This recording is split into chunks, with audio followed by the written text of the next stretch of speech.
ஆச்சி மசாலா. எந்த சமையலும் ருசி தேடும் ரகசியம். 20 ரூபாய்.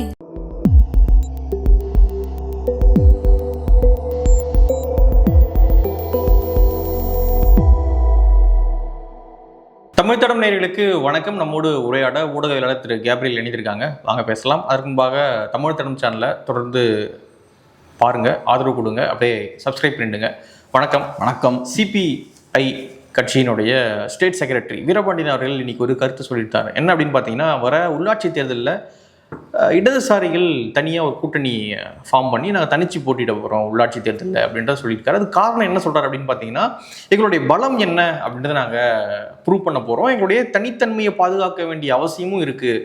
ஸோ இதன் காரணமாக தாவேக்காவோடு கூட்டணி ஃபார்ம் பண்ணாமல் இடதுசாரிகள் மட்டும் தனிச்சு உள்ளாட்சி தேர்தலை சந்திக்க போகணும் அப்படின்றத அவர் சொல்லியிருந்தார். ஸோ அஃபிஷியலான அறிவிப்பு எல்லா இடதுசாரிகள்கிட்ட இருந்தும் விரைவில் வரும் அப்படின்ற மாதிரி தெரியுது. ஸோ எப்படி பார்க்குறீங்க இதை? நம்ம ஸ்டார்டிங்லேயே சொன்ன விஷயம்தான். தாவேக்கா கூட்டணியில் இருக்கக்கூடிய சிறிய கட்சிகள் எடுத்துக்கிட்டோம்னா அவங்களால டெஃபினட்டாக வரக்கூடிய நாட்களில் நிறையா பிரச்சனைகள் வரும். அந்த வகையில் இப்போ சிபிஐயோட ஸ்டேட் செக்ரட்டரி வீரபாண்டியன் அவர்கள் சில விஷயங்கள் பேசியிருக்காரு. இது தாவேக்காவுக்கு சிக்கல் ஏற்படுத்தக்கூடிய விஷயமா தான் இருக்குது. ஒன்று, உள்ளாட்சி தேர்தலை பொறுத்தளவில் சிபிஐ தனியாக கண்டெஸ்ட் பண்ண போகிறாங்க, தாவேக்காவோட அவங்க கண்டெஸ்ட் பண்ண போகிறதில்லை. அது ஒன்று. ரெண்டாவது, அவங்க குதிரை பேரத்தை பற்றியும் பேசியிருக்காங்க. அதுபோக முன்னாள் அமைச்சர்கள், அதிமுக அமைச்சர்கள், எம்எல்ஏஸ்லாம் பதவியை ரிசைன் பண்ணிங்க வரதும் கரெக்டான ஒரு போக்கில்ன்றதையும் அவர் பேசியிருக்காரு. ஸோ இந்த விஷயங்கள்லாம் பேசுகிறாருன்னா டெஃபினட்டாக தாவேக்காவுக்கு சிக்கல்களை ஏற்படுத்தக்கூடிய விஷயம்தான். இப்போ ஏன் இந்த நிலைப்பாடு, ஏன் தாவேக்காவோட சேர்ந்து போட்டியிடாமல் தனித்து போட்டிடுறாங்க அப்படின்றதுக்கு அவர் ஒரு விளக்கம் சொல்கிறார். எங்களோட ஸ்ட்ரென்த் என்ன அப்படின்றத கண்டுபிடிக்கிறதுக்கு ஒரு நல்ல வாய்ப்பாக இருக்கும் அப்படின்ற ஒரு விஷயத்த சொல்கிறார். எனக்கு என்னமோ அது ஏற்புடைய ஒரு பதிலாக இல்லை. ஏன்னா லெஃப்டோட ஸ்ட்ரென்த் என்ன, பலம் என்னன்றதை கண்டுபிடிக்கிறதுக்கு தனியாக எலெக்ஷனை கண்டெஸ்ட் பண்ணணும்னு அவசியம் கிடையாது. அது ஆல்ரெடி ப்ரூவன் ஃபேக்ட். இந்தியா முழுக்க இடதுசாரிகள் பலவீனமாக இருக்காங்க, தமிழ்நாட்டிலையும் பலவீனமாக இருக்காங்க. ஏதோ திமுகவோட பயணிக்கிறதால கொஞ்சம் அவங்களுக்கு சீட்ஸ் கிடைச்சிது, கொஞ்சம் ஓட்ஸ் கிடைச்சிது. இப்போ ஏதோ ஒரு விதமான ஒரு சூழல் இப்போ இருக்கு. தாவேக்காவுக்கு சிம்பிள் மெஜாரிட்டி இல்லை. அந்த வகையில் இடதுசாரிகள் வெளியிருந்து ஆதரிக்கிறாங்க. அந்த வகையில் இடதுசாரிகளுக்கு ஒரு விதமான ஊடக வெளிச்சம் இப்போ கிடைச்சிருக்கு. இது நடக்கிறதால இடதுசாரிகள் பலமா இருக்காங்க, ஸ்ட்ராங்கா இருக்காங்கலாம் கிடையாது. இடதுசாரிகள் வீக்கா தான் இருக்காங்க. ஸோ அதனால இடதுசாரிகளோட பலத்தை டெஸ்ட் பண்றதுக்காக தனியா போட்டிடுறோம் அப்படின்னு இடதுசாரிகள் சொல்றாங்கன்னா எனக்கு என்னமோ அதுல எதுவும் லாஜிக் இருக்கிற மாதிரி இல்லை. இதுக்கு இவ்வளவு பெரிய ரிஸ்க் எடுக்க வேண்டிய அவசியமே இல்லை. தனித்தன்மையை பாதுகாக்கணும் அப்படின்ற ஒரு விஷயத்தையும் அப்ப நீங்க ஏன் திமுக கொடுக்கும்போது அது பண்ணல? இன்ஃபேக்ட் உங்களோட தனித்தன்மையை, தனித்துவத்தை காலி பண்ண திமுக. உங்களோட அடையாளத்தை ஃபுல்லா அவங்க தூக்கிக்கிட்டாங்க. நாங்கள் மார்க்ஸை கொண்டாடுவோம், நாங்கள் எங்கெல்ஸை கொண்டாடுவோம், நாங்களும் மார்க்சியவாதிகள் தான், நாங்களும் அம்பேத்கரியவாதிகள் தான். இப்போ விசிகே அதை சொல்கிறான்னு எனக்கு புரிஞ்சுக்க முடியுது. ஏன்னா விசிகேவை பொறுத்தளவில் விசிகே பொலிட்டிக்ஸை டிவிக்கே தூக்குறாங்க. விசிகே எதெல்லாம் செய்யணும்னு நினைக்கிறாங்களோ, விசிகே தொண்டர்கள் எதெல்லாம் செய்யணும்னு நினைப்பாங்களோ அந்த விஷயத்தெல்லாம் தாவேக்கா பண்ணுறாங்க. அந்த வகையில் பார்த்தோம்னா ஒரு விதத்தில் விசிகேவோட அந்த ஸ்பேஸ் இருக்குல்ல, அது தேவையில்லை அப்படின்ற ஒரு சூழலை ஏற்படுத்துறாங்க. விசிகேக்குன்னு தனியான ஒரு ஸ்பேஸ் தேவையில்லை, அந்த வேலையை நாங்களே பார்த்துக்கிறோம் அப்படின்ற இடத்துக்கு தாவேக்கா போயிட்டாங்க. இடதுசாரிகளுக்கு அப்படிலாம் ஒன்றும் பிரச்சனை இல்லை. அந்த வேலையை டிஎம்கே பண்ணாங்க. டிஎம்கே பார்த்தா தொழிலாளர் நலன் பேசுவாங்க, எல்லா விஷயமும் இடதுசாரிகளை விட பெட்டரா பேசுவாங்க. அது போக இடதுசாரிகளுக்கு இப்போ பேசுறது கொஞ்சம் ஃப்ரீடம் இருக்கு. திமுக கூட்டணியில் இருந்தப்ப போராடவும் முடியாது, எதுவும் எதிர்த்து பேசவும் முடியாது, குவைட்டாக தான் இருக்கணும். இப்போ கூட பாருங்க, அரசு வேலை வழங்கப்பட்டது கரூர் சம்பவத்தில் இறந்தவங்க குடும்பத்துக்கு. இடதுசாரிகள் அதுக்கு எதிராக பேசினாங்க. ஸோ உங்களுக்கு டிவிகேல அந்த ஒரு ஃப்ரீடம் இருக்கு, டிஎம்கேல அந்த ஃப்ரீடம் உங்களுக்கு கிடையாது அந்த கூட்டணியில் நீங்கள் இருக்கும்போது. ஸோ அப்படி இருக்கும்போது எனக்கு என்னமோ அங்கே உங்கள் தனித்துவத்தை நீங்கள் பாதுகாத்ததை விட இங்கே பெட்டராக பாதுகாக்க முடியும். ஸோ அதனால ஒன்று, தனித்துவத்தை பாதுகாக்கிறது அப்படின்றதும் நியாயமான ஒரு வாதமாக எனக்கு தெரியல. ரெண்டாவது, உங்களோட பலத்தை டெஸ்ட் பண்ணுறதுன்னு நீங்கள் சொல்லும்போது எனக்கு என்னமோ அது ரொம்ப அபத்தமாக இருக்குது. ஏன்னா உங்கள் பலத்தை டெஸ்ட் பண்ணுறதுக்காக நீங்கள் எவ்வளோ பெரிய ரிஸ்க் எடுக்கிறீங்கன்னா அது உங்களோட பலத்தை மேலும் கம்மி பண்ணும், நீங்கள் இன்னும் கொஞ்சம் கூட வீக் ஆவீங்க. ஸோ இப்போ சிபிஐ அப்போ என்ன பண்ண முயற்சி பண்ணுறாங்க அப்படின்ற கேள்வி இருக்கு. இப்போ அரசியல் இங்கே நடந்துட்டு இருக்கு. இப்போ தாவேக்காவை பொறுத்தளவில் பை எலெக்ஷனுக்கு ரெடி ஆகிட்டு இருக்காங்க. சிறிய கட்சிகள் கண்ணு முன்னாடியே நிறைய ஏடிஎம்கே எம்எல்ஏஸை உள்ள கொண்டு வந்து சேர்த்துட்டு இருக்காங்க. ஸோ அது சிறிய கட்சிகளுக்கு ஒரு மெசேஜ். அங்கிருந்து எவ்வளவுக்கு எவ்வளவு அதிகமாக எம்எல்ஏஸ் உள்ள வராங்களோ அவ்வளவுக்கு அவ்வளவு உங்க எல்லாத்தையும் தூக்கி வெளில போட போறேன் அப்படின்ற மெசேஜ் அது. ஸோ இப்போ தாவேகா ஏடிஎம்கே எம்எல்ஏஸை வச்சு சிறிய கட்சிகளை ரிப்ளேஸ் பண்றாங்கன்னே வச்சுப்போம். அதுல ஃபர்ஸ்ட் யாரு பாதிக்கப்படுவா? கம்யூனிஸ்டுகள் தான், இடதுசாரிகள். ஏன் இடதுசாரிகள் ஃபர்ஸ்ட் பாதிக்கப்படுவாங்க? உள்ள வரவே இல்லை, வெளியிருந்து ஆதரிக்கிறாங்க, உள்ள வரவே இல்லை. ஸோ அப்போ விசிகேவை விட, ஐயுஎம்எல்லை விட, காங்கிரஸை விட இடதுசாரிகள் தான் டிவிகேவுக்கு டேஞ்சர். ஸோ அப்போ ஃபர்ஸ்ட் டிவிகே என்ன யோசிப்பாங்கன்னா, ரைட் நமக்கு ஒரு 6 எம்எல்ஏ கிடைக்குதுன்னு வச்சுப்போம். ஒரு பை எலெக்ஷனில் ஒரு 6லேருந்து 10 சீட்டு பை எலெக்ஷனில் கண்டெஸ்ட் பண்ணுறாங்கன்னு வச்சுப்போம், வைக்கிறாங்கன்னு வச்சுப்போம் பை எலெக்ஷன். அதில் 4 சீட் ஜெயிக்கிறாங்கன்னே வச்சுப்போம். ஸோ முதல்ல அவங்க ரிப்ளேஸ் பண்ணணும்னு யாரை நினைப்பாங்கன்னா இடதுசாரிகளை. இப்போ நான் ரிப்ளேஸ் பண்ணுவாங்க அப்படின்னு சொல்லும்போது, ஓகே நம்ம 4 சீட் ஜெயிச்சாச்சு, உடனே இடதுசாரிகள் 2 கட்சியும் வெளில தள்ளிடலாம் அப்படின்னு யோசிக்க மாட்டாங்க. என்ன ஆகும்னா, நாளைக்கு இடதுசாரிகள் பை எலெக்ஷனுக்கு அப்புறம் தாவேக்கா 4 சீட் ஜெயிச்சதுக்கு அப்புறம் இந்த மாதிரி பிரச்சனை பண்றாங்கன்னு வச்சுப்போம். கவர்மெண்ட் ஜாப் கொடுத்தது தப்பு, குதிரை பேரம் நடக்குது அப்படின்லாம் பேசுறாங்கன்னு வச்சுப்போம். விருப்பம்னா வெளில போங்கம்மா. இப்போ அந்த வார்த்தையை சொல்லல. இப்போ அந்த வார்த்தையை சொன்னா கவர்மெண்ட் விழுந்துடும். ஸோ இன்னைக்கு அந்த வார்த்தையை சொல்ல. ஆனால் இப்போ எக்ஸ்ட்ரா ஒரு 4 சீட் இருக்குன்னா விருப்பம்லாம் கிளம்புங்க. ஸோ அந்த ஒரு பவர் தாவேக்காவுக்கு கிடைச்சிரும். அந்த பவர் தாவேக்கா கிடைச்சா முதல்ல பாதிக்கப்பட போறது இடதுசாரிகள் தான். ஸோ அதனால இடதுசாரிகள் அன்கம்ஃபர்டபுளா இருக்காங்க, இந்த மாதிரியான பிரச்சனைகளை கொடுத்துட்டு இருக்காங்க. இப்போ இப்போதுமே பெரிய தேவை இருக்குமான்னு எனக்கு தெரியல. டிவிகே அரசுக்கு இடதுசாரிகளுடைய தேவை இப்போ இருக்குமான்னு தெரியல. ஏன்னா 7 இடங்கள் காலி ஆயிடுச்சு. அப்போ அதுல இருந்து நீங்க மெஜாரிட்டியை பார்க்கும்பொழுது, ஸோ இந்த 4 சீட்டு தேவையா அப்படின்ற ஒரு கேள்வி இருக்கு. இப்போதான் வந்து நம்பிக்கை நிரூபிக்கும் தீர்மானம் வந்து கொண்டு வரப்பட்டுச்சு. ஸோ திரும்ப ஒரு தீர்மானம் கொண்டு வருவாங்களா, அதெல்லாம் ஒரு விஷயம் இருக்கு. ஸோ இப்போது இருக்கக்கூடிய அரசியலை பார்த்தாலே பெரிய தேவையெல்லாம் ஒன்றும் இல்லை. இடதுசாரிகளுடைய தேவை இருந்தால் தான் டிவிக்கு நகரம் அப்படின்ற ரொம்ப நெருக்கடியான சூழல் இல்லை. நெருக்கடியான சூழல் இல்லை. ஆனால் தாவேக்காவுக்கு 4 சீட் எக்ஸ்ட்ரா கிடைத்தாலுமே இடதுசாரிகளை உடனே எல்லாம் வெளில போக சொல்ல மாட்டாங்க. அவங்கள பொறுத்தளவில் ஒரு பஃபர் இருக்கிறது நல்லது. முடிஞ்ச அளவுக்கு. ஏன்னா இப்போ ஒரு 4 சீட் வந்தால் என்ன ஆகும்னா, உள்ளதுலேயே பிரச்சனை கொடுக்குற ஒரு 2 பேரை தூக்கி வெளில போட்டுடலாம். உள்ளதுலேயே யார் ரொம்ப ட்ரபிள் கொடுக்குறாங்களோ அவங்கள தூக்கி வெளில போட்டுடலாம். இப்போ நீங்கள் லெஃப்ட் 2 பேரை வெளில அனுப்பிட்டீங்கன்னு வச்சுப்போம். அப்புறம் புதுசாக வேற ஒருத்தன் உள்ள பிரச்சனை கொடுப்பான். அடுத்தது இன்னொரு விதமான சிக்கல் உங்களுக்கு வரும். ஸோ அதனால அந்த இடத்துக்கு போகிறத அவங்க விரும்ப மாட்டாங்க. ஓகே நம்ம கிட்ட ஒரு பஃபர் இருக்கு, எக்ஸ்ட்ரா ஒரு 4 சீட் இருக்கு. நம்ம கணக்கு ஆரம்பிக்கும் போது 107 ஆரம்பிச்சோம், இப்போ 111 இருக்கு. அப்ப நம்ம சிறிய கட்சிகளை சார்ந்து இருக்கிறோம்ல, அந்த டிபெண்டன்ஸ் கம்மியாகும். அந்த டிபெண்டன்ஸ் கம்மியாக தாவேக்காவுக்கு நல்லது. சிறிய கட்சிகளோட பார்கெனிங் கெப்பாசிட்டி கம்மியாகும். உங்களோட டிபெண்டன்ஸ் கம்மியாகும் போது, அதாவது தாவேக்காவுக்கு சிறிய கட்சிகள் மேல இருக்கக்கூடிய அந்த சார்பு டிபெண்டன்ஸ் கம்மியாகும் போது, நேச்சுரலா சிறிய கட்சிகள் கையில் இருக்கக்கூடிய அந்த பார்கெனிங் பவர் கம்மியாகும். டிபெண்டன்ஸ் அதிகமா இருந்ததுன்னா பார்கெனிங் பவரும் அதிகமாகும். ஸோ அதை முடிஞ்ச அளவுக்கு கம்மி பண்ணணும் அப்படின்றதான் தாவேக்காவோட ஸ்ட்ராட்டஜியா இருக்கும். பெஸ்ட் கேஸ் சினாரியோ தாவேக்காவுக்கு எல்லா சீட்ஸ்லையும் ஜெயிச்சிட்டோம்னா கம்ப்ளீட்டாக இவங்க நம்பி இருக்க தேவையில்லை. ஒரு 6லேருந்து ஒரு 10 சீட்டில் பை எலெக்ஷன், 10 தொகுதியில் பை எலெக்ஷன் நடக்குது, நம்ம எல்லா இடத்துலையுமே ஜெயிக்கிறோம் அப்படின்னா சூப்பர். அதுதான் பெஸ்ட் கேஸ் சினாரியோ. அது நடக்கலை அப்படின்ற பட்சத்தில் நான் சொன்ன இந்த கேம்லாம் உள்ள பிளே ஆரம்பிக்கும். ஸோ இப்போ இடதுசாரிகளை பொறுத்தல அந்த என்ன மாதிரியான சிச்சுவேஷனில் இருக்காங்கன்னா, இப்போ நாங்கள் இந்த பக்கமும் இல்லை அந்த பக்கமும் இல்லை, நியூட்ரலாக நடுவில் இருக்கோம் அப்படின்ற ஒரு ஸ்டாண்டுக்கு வராங்க. நியூட்ரல் அப்படின்னு நம்ம சொல்றதே பார்க்க நியூட்ரல் அப்படின்ற மாதிரி இருக்கலாம், சொல்லும் போது நியூட்ரல் அப்படின்ற மாதிரி இருக்கலாம். இடதுசாரிகள் நியூட்ரல் ஸ்டாண்ட் எடுக்கிறது தாவேக்காவுக்கு எதிரான ஸ்டாண்டு தான். உங்களுக்கு 2022 உள்ளாட்சி தேர்தலில் திமுகவோட சேர்ந்து போட்டியிட முடியுது. இதே மாதிரி தான் 21 ஜெயிக்கிறீங்க, அதுக்கப்புறம் உள்ளாட்சி தேர்தலில் நீங்கள் திமுகவோட சேர்ந்து போட்டிடுறீங்க. திமுகவோட சேர்ந்து உங்களால் போட்டியிட முடியுது.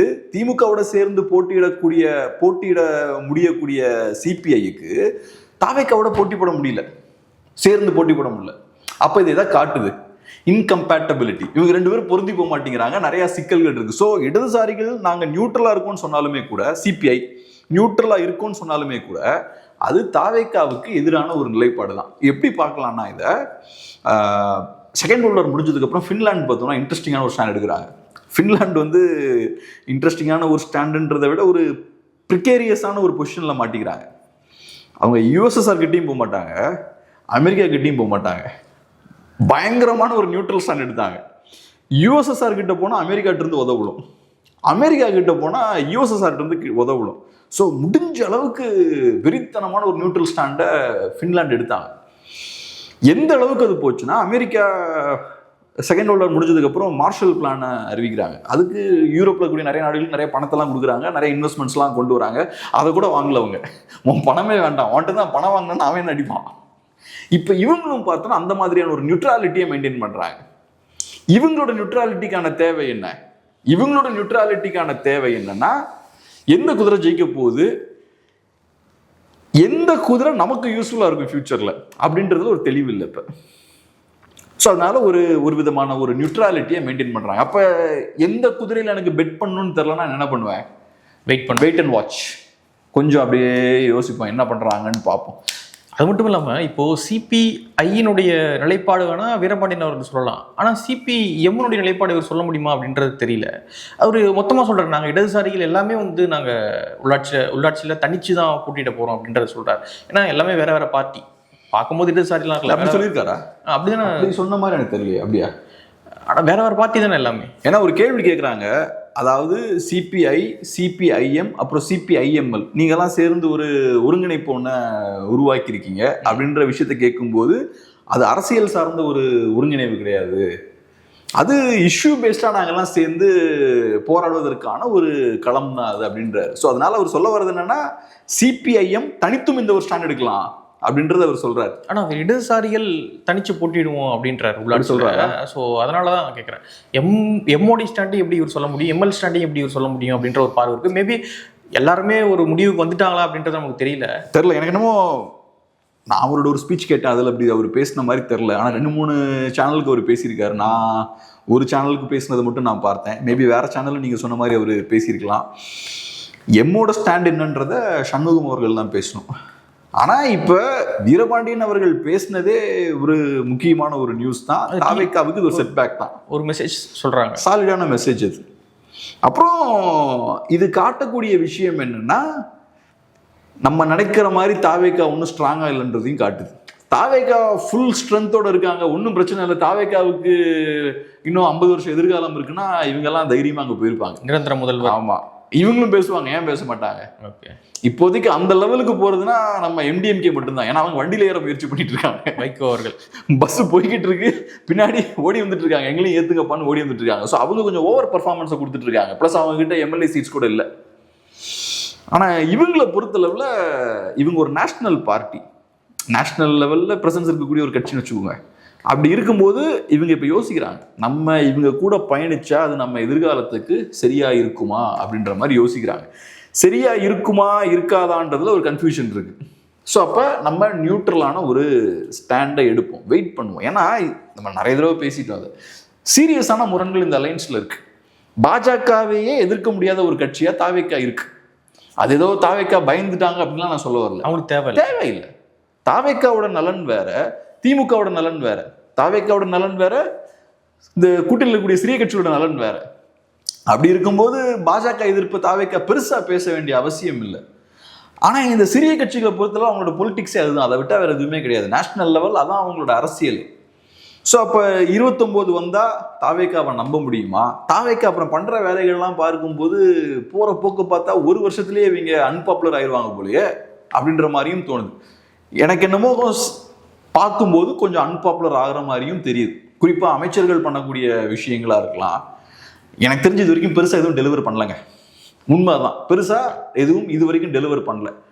இவ்வளோ சீக்கிரமாக அதை கேட்கலாமான்னா கரெக்ட் தான், இவ்வளோ சீக்கிரமாக கேட்கக்கூடாது, கொஞ்சம் டைம் கொடுக்கணும். டைம் கொடுத்தாலுமே நீங்கள் சொன்ன 2500 ரூபா, 6 சிலிண்டரு, அப்புறம் யங்ஸ்டர்ஸுக்கெல்லாம் மாதம் மாதம் பணம் கொடுக்குறது, வேலை இல்லாதவங்களுக்குலாம் மாதம் மாதம் பணம் கொடுக்குறது, இதெல்லாம் பண்ண முடியாது. ஸோ அப்போ ஒரு 2 இயர்ஸ் கழிச்சு மக்கள் உங்ககிட்ட இதெல்லாம் கேட்க ஆரம்பிப்பாங்க. உங்களுக்கு நிறையா சிக்கல்கள் டெஃபினட்டாக வரும். இப்போ கொடுக்குற 1000 ரூபா கொடுக்குறதே கஷ்டம். ஒரு வருஷமும் தாவேக்கா கடனை வாங்கி தான் கவர்மெண்ட்டை நடத்தணும். அண்ணாமலை அவர்கள் ஸ்பீச்சில் சொல்லியிருந்தார், இந்த வருஷம் பாருங்கள் பட்ஜெட் போடும்பொழுது ஒரு 80,000 கோடி கடன் வாங்குவாங்க. நீங்கள் 5 வருஷம் பார்த்தாலும் கடனை டிவிகே அரசால் குறைக்கவே முடியாது. அது இப்போ 10 லட்சம் இருக்குதுன்னா 15 லட்சத்துக்கு கொண்டு போய் விட்டு தான் போவாங்க, 15 லட்சம் கோடிக்கு கொண்டு போய் விட்டு தான் போவாங்களே தவிர டிவிகே அரசால் இந்த கடனை குறைக்க முடியாது அப்படின்னு அண்ணாமலை பேசியிருந்தார்.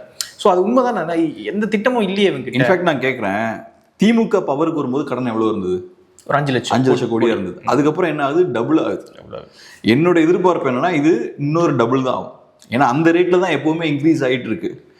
போக போக கடனோட தேவை தமிழ்நாடு அரசுக்கு அதிகமாயிட்டே இருக்கும். ஏன்னா போக போக நீங்க இலவசங்கள் அதிகமா அறிவிச்சிட்டு இருக்கீங்க, போக போக கரப்ஷன் ரொம்ப அதிகமாகுது, போக போக கவர்மெண்ட் இன்ஸ்டிடியூஷன்ஸ் வந்து இன்எஃபிஷியன்ட் ஆயிட்டு இருக்கு. ஏன்னா கரப்ஷன் இன்க்ரீஸ் தான் ஆகுது. இவங்க சும்மா இப்ப இதெல்லாம் சொல்லலாம், கரப்ஷன் நாங்க ஒழிச்சிட்டோம்லாம் வாயால சும்மா சொல்லிட்டு இருக்காங்க. கடைசியில கணக்கு வரட்டும் பார்ப்போம். ஒவ்வொரு கவர்மெண்ட் இன்ஸ்டிடியூஷனும் கரப்ஷனை ஒழிச்சு எவ்வளவு ரூபா மிச்சம் பண்ணிருக்காங்கன்னு பார்ப்போம். நம்ம அதெல்லாம் பார்த்தா தானே தெரியும். ஸோ அதனால டெஃபினட்டாக கடன் இன்க்ரீஸ் ஆகத்தான் போகிறது, கடனை கம்மி பண்ண முடியாது, இந்த சிக்கல்கள்லாம் இருக்கு. ஸோ அதனால அது தங்கம் திணற் ஆக்சுவலாக நல்லா பேசியிருந்தார். இவங்களோட ஒயிட் பேப்பர்லாம் வந்தப்பவே நான் சொல்கிறேன் 5 வருஷம் கழிச்சு பாருங்க எங்களை விட 2 மடங்கு இவங்க வச்சிருப்பாங்க அப்படின்ற பாயிண்ட் அவருமே சொன்னார். ஸோ இதெல்லாம் நான் சொல்றதுக்கான காரணம் என்னன்னா, நாட்கள் போக போக அதிகமான அதிருப்தியை உருவாக்கும், மக்கள் மனதில் தாவேக்காவுக்கு எதிரான ஒரு மனநிலையை ஏற்படுத்தும். ஏன்னா தாவேக்கா பெருசாக மாற்றம்லாம் எதுவும் கொண்டு வரல, பெரிய பேச்செல்லாம் பேசினாலும் அவங்க கொண்டு வந்திருக்கிற மாற்றம் என்னன்னா அதிமுகவை ரீபிராண்ட் பண்ணியிருக்காங்க.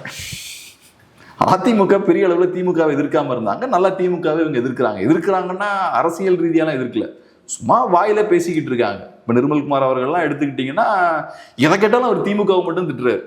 என்ன வேணாலும் நீங்கள் கேட்கலாம், அவர் ஒரு 20 மினிட்ஸ் திமுகவை திட்டிட்டு அவர் பாட்டுக்கு போயிடுறாரு. எல்லாத்துக்கும் காரணம் அவங்க தாங்க அப்படின்ட்டு போயிடுறாரு. எவ்வளோ நாள் இப்படி சொல்லுவீங்க?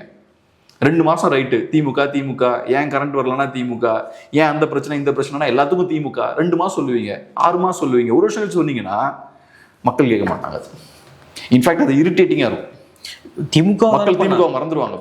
திமுக அதை பண்ணாங்க, எது கட்டினாலும் பிஜேபின்னாங்க. அது எடுபடவே இல்லையே. எடுபட்ட மாதிரி நீங்க ஒரு நெரேட்டிவ் செட் பண்ணீங்க, ஆனா கிரவுண்ட்ல எடுபடவே இல்லையே. ஸோ அதே போலதான் இன்னைக்கு தாவேக்கா பண்ணிட்டு இருக்காங்க, எது கட்டாலும் திமுக. எடுபடாது இல்ல. இப்ப திமுகவுக்கும் தாவேக்காவுக்கும் இருக்கக்கூடிய ஒரு டிஃபரன்ஸ் என்னன்னா, மத்திய அரசு கிட்ட இருந்து நமக்கு வர வேண்டிய ஃபண்ட்ஸ் வரலன்னு சொல்லி திமுக பாஜக மேல பழிய போட்டாங்க. அது ஒரு ரகம். இங்க என்ன நடக்குதுன்னா, எனக்கு கரண்ட் இல்லை அப்படின்னு நான் கேட்டேன்னா திமுக தான் காரணம்னு நீங்க சொல்றீங்க. இதை மக்கள் ரொம்ப நாள் ஏற்றுக்க மாட்டாங்க. மத்திய அரசு கிட்ட இருந்து ஃபண்ட்ஸ் வரலன்னா டைரக்டா நான் அஃபெக்ட் ஆக மாட்டேன். அஃப்கோர்ஸ் நான் கண்டிப்பா அஃபெக்ட் ஆவேன், ஆனால் டைரக்டா அஃபெக்ட் ஆக மாட்டேன். ஆனால் எனக்கு கரண்ட் வரலன்னா நான் டைரக்டா அஃபெக்ட் ஆகும். இன்னைக்கு என் தெருவில் கரண்ட் இல்லைன்னா நான் டைரக்டா அஃபெக்ட் ஆவேன். கரண்ட் இன்னமும் போயிட்டு தான் இருக்கு அன்பார்ச்சுனேட்லி. மது கடைகளில் நீங்க எக்ஸ்ட்ரா 10 ரூபா வாங்கினா டைரக்டா அஃபெக்ட் ஆவேன். நீங்க அந்த இடத்துல நீங்க ரொம்ப நாள் திமுக கதையை சொல்லி ஓட்ட முடியாது. அங்க நீங்க ஒரு சொல்யூஷனை கொடுத்தாகணும் சீக்கிரமா. ஸோ சென்ட்ரல் கவர்மெண்ட்டை வச்சு ஓரளவுக்கு வண்டியை ஓட்டலாம். ஆனால் நீங்கள் திமுக எதிர்ப்பை மட்டுமே வச்சு, திமுக எதிர்ப்புன்றதை விட திமுக சாக்க சொல்லி ரொம்ப நாள் நீங்கள் வண்டியை ஓட்ட முடியாது. ஸோ அதனால இந்த கூத்தெல்லாம் பார்த்துட்டு இருப்பாங்க லெஃப்ட்டுக்கு தெரியும் கண்டிப்பாக. இவங்க போகிற போக்கை பார்த்தா இந்த குதிரையை நம்பி பெட் பண்ண முடியாது போல தெரியுது. அப்போ நம்ம என்ன பண்ணுவோம், சேஃபான ஒரு இடத்துக்கு வருவோம். நம்ம அரும்பு பருவிகளும் ஆபத்து தரும் போலயே அப்படின்னு சேஃபான ஒரு இடத்துக்கு வரணும்னா ஒரு டிரான்சிஷன் தேவையில்லை. எடுத்தவொடனே டக்குனு கழட்டி விட்டு வரதை விட ஃபர்ஸ்ட் மிடில் கிரவுண்ட் எடுப்போம். உள்ளாட்சி தேர்தலில் நாங்கள் நியூட்ரலாக இருக்க போகிறோம். அதுக்கப்புறம் பை எலெக்ஷனை பற்றி எங்கிட்ட கேட்டிங்கன்னா எனக்கு தெரியாது, இன்னும் நாங்கள் நிலைப்பாடு எடுக்கல அப்படிதான் சொல்கிறாங்கன்னு நினைக்கிறேன். பை எலெக்ஷனை பொறுத்தளவில் நிலைப்பாடு எடுக்கல. அது இன்னும் கிரிட்டிக்கலான விஷயம்.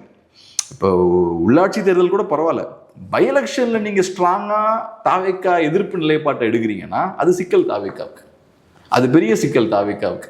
ஸோ அதனால இந்த மாதிரியான பிரச்சனைகள்லாம் இருக்குது. இப்போ சிபிஐயை பொறுத்தளவில் அவங்களோட கணக்கெல்லாம் என்னவா இருக்கும்னா, நேஷனல் லெவலில் நமக்கு பார்லமெண்ட்டில் நமக்கு ப்ரெசன்ஸ் வேணும், அது ஒரு விஷயம். 2வது முக்கியமான விஷயம் என்னன்னா, அசம்பிளிலையும் நமக்கு சீட்ஸ் கொஞ்சம் வேணும். ஸோ அப்போ இந்த விஷயத்தெல்லாம் யாரால் நமக்கு பெற்றுத்தர முடியும்? குறிப்பாக நமக்கு பார்லமெண்ட்டில் நமக்கு ப்ரெசன்ஸ் வேணும்.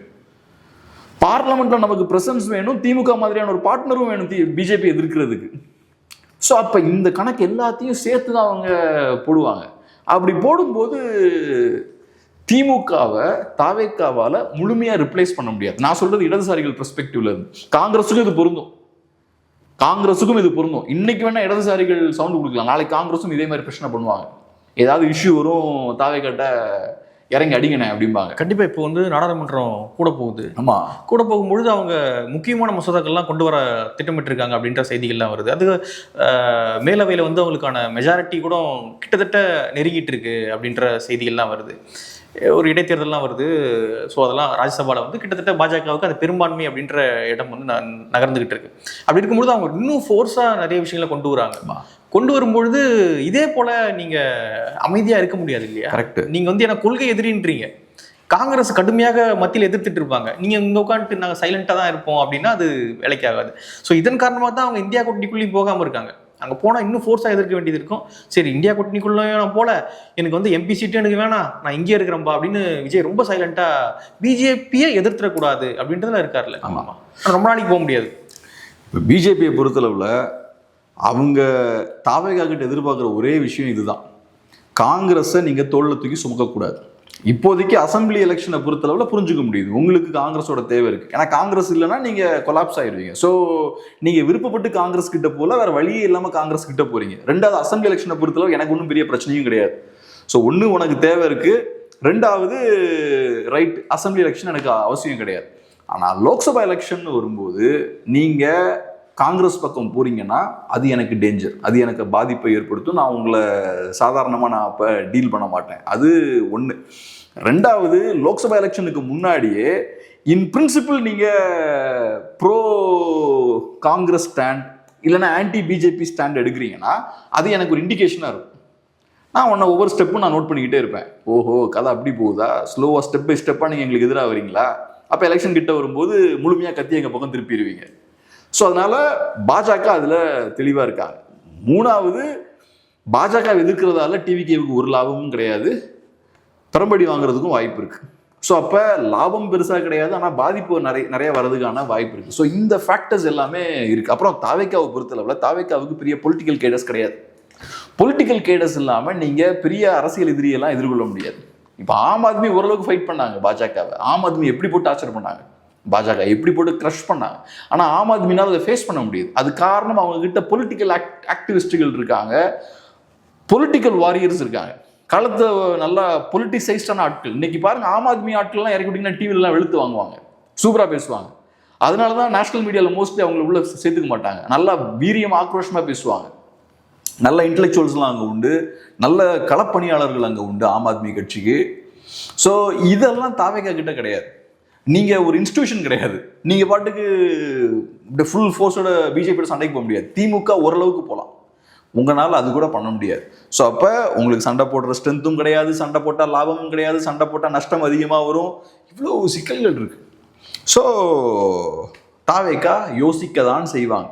அப்போ இடதுசாரிகள் எப்படி சாட்டிஸ்ஃபைடாக இருப்பாங்க? இடதுசாரிகளுக்கு இது சிக்கல். காங்கிரஸுக்காவது பரவாயில்ல, 2 மினிஸ்டர் பதவி கிடைச்சிருக்கு, விசிகேவுக்கு கிடைச்சிருக்கு, ஐஎம்எல் கிடைச்சிருக்கு, லெஃப்ட்டுக்கு ஒரு லாபமும் கிடையாது, இதில் ஒரு லாபமும் கிடையாது. அவங்களோட ஒரே எதிர்பார்ப்பு, எனக்கு பார்லமெண்ட்ல என்னோட ஸ்ட்ரென்த் ஓரளவுக்கு மெயின்டைன் ஆகும். அதை யாரால செஞ்சு கொடுக்க முடியும்? டிவிகேவால செஞ்சு கொடுக்க முடியும்னா டிவிகே கிட்ட போவேன், திமுகவால செஞ்சு கொடுக்க முடியும்னா திமுக கிட்ட நான் போவேன். திமுக இப்ப தாவேக்கா மேல எனக்கு நம்பிக்கை இல்லை அப்படின்ற சூழல் ஏற்படும், நடுவில் உட்காருவேன், நியூட்ரல் ஸ்டாண்ட் இப்ப நான் எடுக்கிறேன்.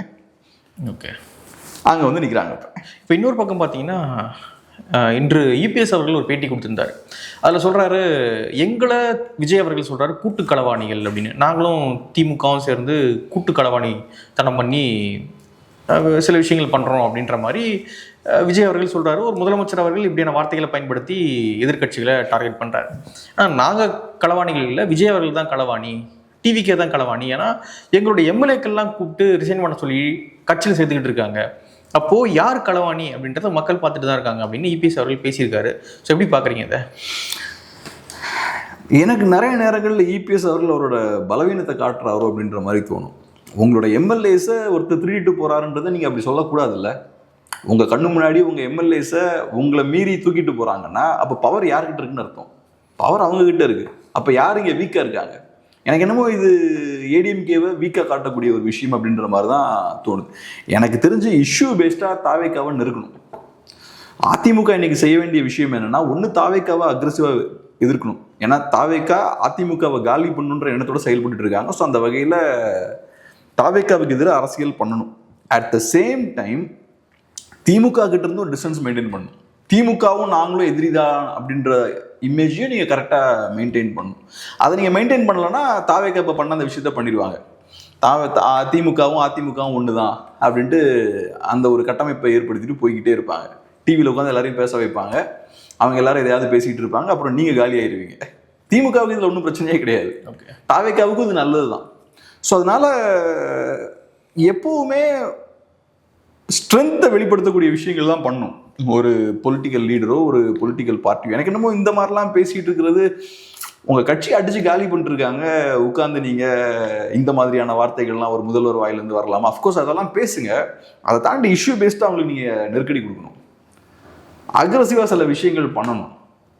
உங்க கண்மாடி இவ்வளவு பெரிய வேலை நடந்துட்டு இருக்கு, நீங்க உட்கார்ந்துட்டு இவ்வளவுதான் ரியாக்ட் பண்ணுவீங்கன்னா எனக்கு என்னமோ அது சரியா படலை. அது போக இப்ப தாவேக்கா இந்த விஷயத்தெல்லாம் பண்ணிட்டு இருக்காங்க. இப்படிப்பட்ட தாவேக்காவை நீங்க எலெக்ஷனுக்கு முன்னாடி காப்பாத்தி விட்டுருக்கீங்க. கரூர் சம்பவத்தப்ப நீங்க காப்பாத்தி விட்டீங்க, அவங்க கூட நீங்க நின்னீங்க, பிஜேபியும் அதுக்கு உறுதுணையா இருந்தாங்க. அதுக்கப்புறம் இன்னைக்கு பார்த்தோம்னா உங்க பழைய மினிஸ்டர்ஸ் எம்எல்ஏஸ்லாம் ஒருத்தங்களா தூக்குறாங்க. அதையும் உங்களால பெருசா அக்ரெசிவா எதுவும் பண்ண முடியல. ரியாக்ட் பண்ண வேண்டிய அளவுக்கு நீங்க ரியாக்ட் பண்ணல, சைலண்டா உட்காந்து வேடிக்கை தான் பார்த்துட்டு இருக்கீங்க. அசம்பிளிலாம் பார்க்கும்போது பாவமா இருந்தது. முதல்வர் பேசிக்கிட்டு இருக்காரு, இபிஎஸ் அவர்களும் நல்லா உட்காந்து என்ஜாய் பண்ணிட்டு இருக்காரு அந்த ஸ்பீச்சை. உங்க கட்சியை அடிச்சு சின்னாபண்ணமாக்கிட்டு இருக்காங்க, நீங்க உட்காந்து சிரிச்சு ரசிச்சுட்டு இருக்கீங்க விஜய் அவர்களோட ஸ்பீச்சை.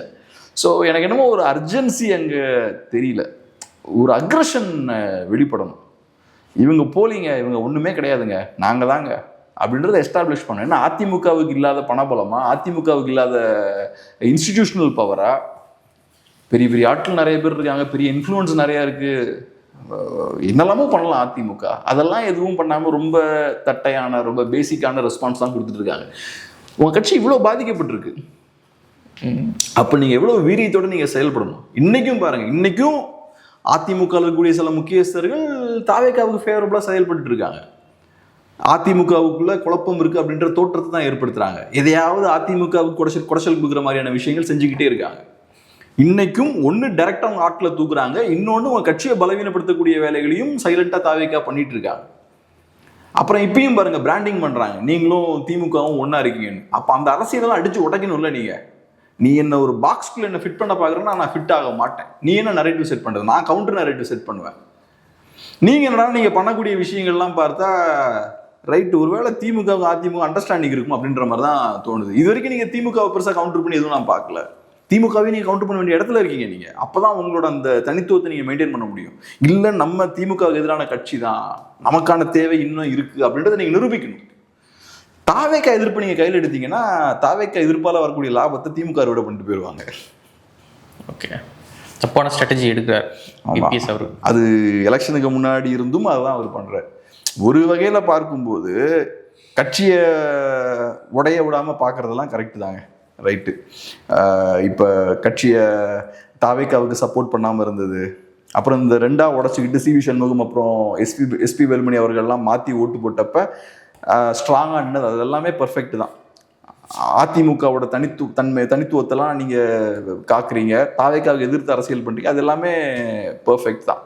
ஆனால் அதை தாண்டி நீங்கள் இந்த விஷயத்தையும் நீங்கள் சரியாக பண்ணணும்.